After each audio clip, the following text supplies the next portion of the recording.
I think that there's a lot of value and power in a decentralized computer network that represents a completely scarce asset that, again, no one can control, manipulate. I see so much value in it that I see it as like a monetary version of the internet. Would you say the internet has no value because you can't really touch and feel it? I think that that's just a ridiculous statement. I think our current system is a Ponzi scheme. You hear on Twitter right now a statement that I really relate to, which is just this idea of you can't taper a Ponzi scheme. You have to keep blowing up the bubble because otherwise it all comes tumbling down. And again, with Bitcoin, that doesn't exist. It has this beautifully mathematically perfect software protocol. It's essentially equations, it's math, and it is doing its job, and it keeps puttering along and growing every single year. And yes, again, short-term volatile, but zoom out and look at the strength of the network, how quickly it's growing. It's growing at a speed faster than the internet was being adopted in the 90s.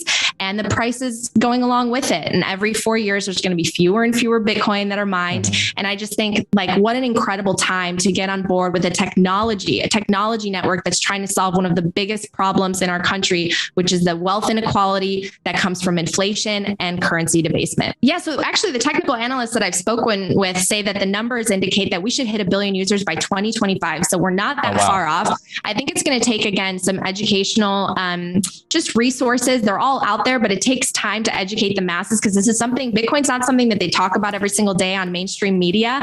And I think that as more institutions come on board, that's obviously going to help. People who have influence will help onboard people onto the Bitcoin standard. And I just think that we just really need to get out there and help people understand what this network is, what it's all about, the problems that it fixes, and how it's a savings account, a savings technology they should look at with a low time preference and thinking about their future and how they're going to afford it.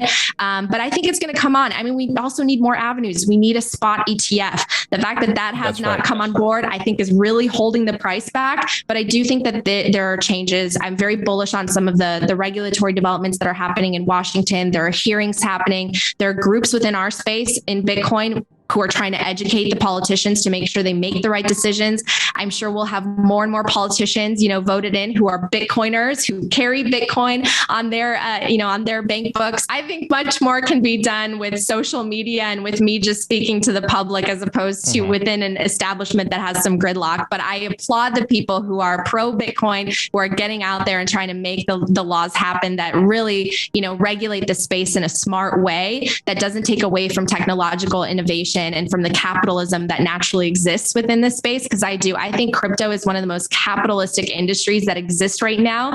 And the more regulation and the more red tape and the more they try to stifle it and control it, the worse off we are. I'm a big proponent of freedom and capitalism and self-determination, which are such fundamental principles for Bitcoin as well. Yeah, I'm not sure. I think that this space is just still so new. And I do worry about some of the venture capital backed projects that involve other cryptocurrencies. I always, warn people that Bitcoin is not the same as crypto, and you really have to do the work to really understand the different monetary policies and whether there's any, group or centralized entity that's behind them and who's benefiting from maybe pre-mines and things like that. But that gets really complicated in the weeds. I like to focus on Bitcoin because, again, it fixes a problem. That problem we have to educate people on. And I'm very bullish on what's going to happen in the long run. I don't know what to say about all the other DeFi platforms as regulation comes, as the SEC maybe, signifies that these other projects and tokens are securities.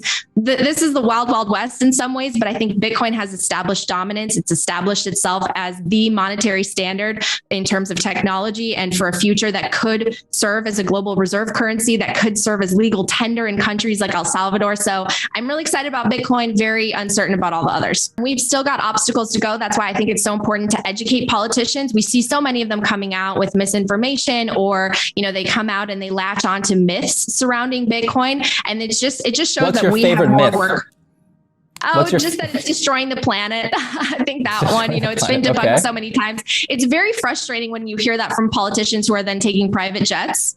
I think a lot of work has to be done to educate, the legislators and the lawmakers on how mining works. And as we have more Bitcoiner politicians, I think that will change. But, I think this is the direction we're going in. You can only deny it for so long.